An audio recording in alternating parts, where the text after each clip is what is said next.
আসসালামু আলাইকুম বন্ধুরা, বরাবরের মতো কফকাট সিরাপটি নিয়ে হাজির হয়েছি।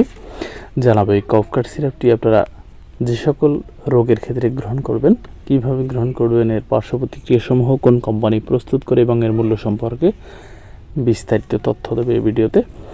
কফকাট সিরাপটির ভিতরে যে উপাদান রয়েছে সেটি হচ্ছে বিউটামেরেট সাইট্রেট। এটি একটি সিরাপ আকারে হয়ে থাকে। তো জানবো এই কফকাট সিরাপটি কেন যে সকল রোগের ক্ষেত্রে গ্রহণ করতে হয়। সেটি হচ্ছে যাদের অতিরিক্ত কাশি বা কফ দমনে এই বিউটামেরেট সাইট্রেট বা কফকাট সিরাপটি গ্রহণ করা হয়।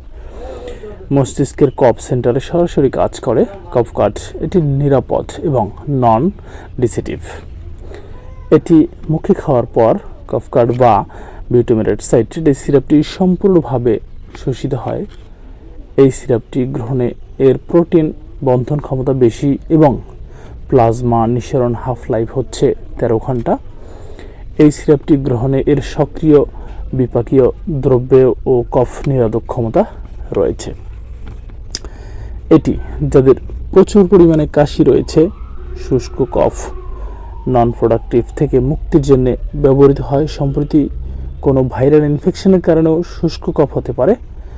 শল্য চিকিৎসার আগে ও পরে কফ নিরোধ এর ক্ষেত্রেও এই সিরাপটি গ্রহণ করা হতে পারে। সুতরাং বলা যায় এটি প্রচুর পরিমাণে যাদের কফ রয়েছে, শুষ্ক কাশি রয়েছে, তারা এই কাশ নিরাময়ের জন্য এই কফকাট সিরাপটি গ্রহণ করতে পারেন। জানবো এর সেবনবিধি সম্পর্কে। এটি শিশুরা যেভাবে গ্রহণ করবে, 3 থেকে 6 বছরের শিশুরা এটিকে 5 মিলি করে দৈনিক 3 বার গ্রহণ করতে পারবে। 6 থেকে 12 বছরের শিশুরা এটিকে 10 মিলি করে দৈনিক 3 বার গ্রহণ করবে। বয়সন্ধিকালে 15 মিলি করে দৈনিক 3 বার গ্রহণ করবে।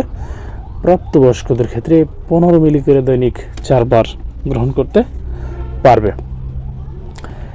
গর্ভাবস্থা বা স্তন্যদানকালে এটি ব্যবহারের ব্যাপারে যা বলা হয়েছে সেটি হচ্ছে গর্ভাবস্থায় 3 মাস এর সময় এটি নির্দেশিত নয়, এটি খাওয়া থেকে বিরত থাকতে হবে। গর্ভকালীন বাকি সময়ে অবশ্যই চিকিৎসকের পরামর্শ অনুযায়ী এই সিরাপটি গ্রহণ করা উচিত। আপনারা অবশ্যই একজন রেজিস্টার্ড চিকিৎসকের পরামর্শ অনুযায়ী এই সিরাপটি গ্রহণ করুন, কারণ আপনাদের রোগের উপরে ভিত্তি করে ঔষধের কম বা বেশি ডোজ নির্ধারিত হতে পারে।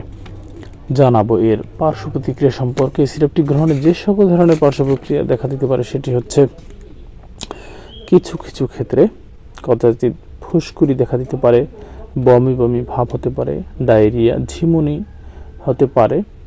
মাত্রা কমালে বা ঔষধ সেবন বন্ধ করলে এর পার্শ্ব প্রতিক্রিয়া দূরীভূত হয়ে যায়। সুতরাং বলাই যায় এটির পার্শ্ব প্রতিক্রিয়া খুবই সহনীয়। জানাবো এই কফকাট সিরাপটির প্রস্তুতকারক কোম্পানি সম্পর্কে। এটি প্রস্তুতকারক কোম্পানি হচ্ছে পেসিক ফার্মাসিউটিক্যালস লিমিটেড।